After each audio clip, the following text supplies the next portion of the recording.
What up? This is Slaine from the Coka Nostra, and right now you're rocking with Breaking Records Radio. Hey yo, it's your boy Monster Man Rocco. It's your boy Swagger Rock. This is Snack the Ripper. You have to go to don't know. This is Master Ace. You are now rocking with the best. Breaking Records Radio. Breaking Records, man. Breaking Records Radio. Breaking Records Radio. Breaking Records. Breaking Records. Breaking Records Radio.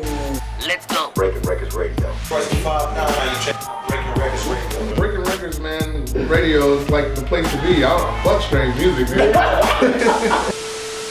You come to a place where you grow into something different, like with Can't Stay the Same, and it's like this is what I'm going through right now. It's life, and it's a different take on life than you have when you're 16 or 22 or 25 or 30. Yeah. And but there's still a fan base to support that. I know I want to hear shit like that. You know what I mean? Like, as great as I think some of these younger artists are, I don't listen to them when I drive around because they're talking about 19-year-old shit. You know what I'm saying? It's like, yeah, dope MC, can spit. It's just it's not resonating shit. with It's me. not what I, you know, what it's not stuff that has like an incredible meaning to me. Yeah. You know what I'm saying? And it's stuff like that's like the problems we already solved 20 years ago. Yeah. You know what I'm saying? And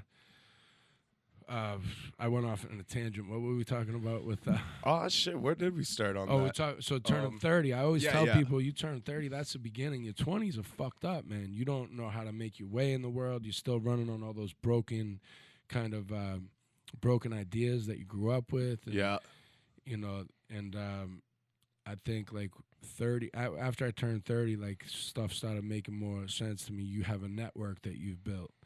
You have some experience and knowledge in an area.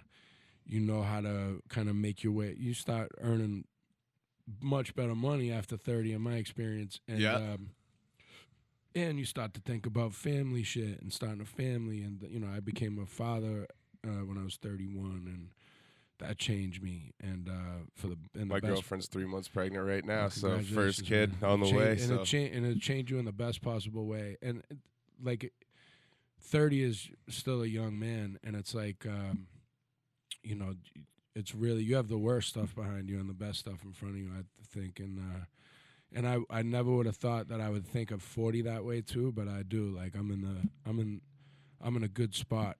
You know what I'm saying? And I still feel youthful. I feel like sharper than I ever felt, and I'm sure that's because of the sobriety too. But it's you know, physically I'm stronger. I'm just more on point, and I can kind of navigate really difficult situations a lot easier than I used to. Yeah. And that's one thing I always say too, man, is age is nothing but a mind state. You know what I mean? If you feel like you're old, then you're going to be fucking old. Yeah, I mean, there's a big difference between being old, run down, fucking jaded, and bitter. Yeah.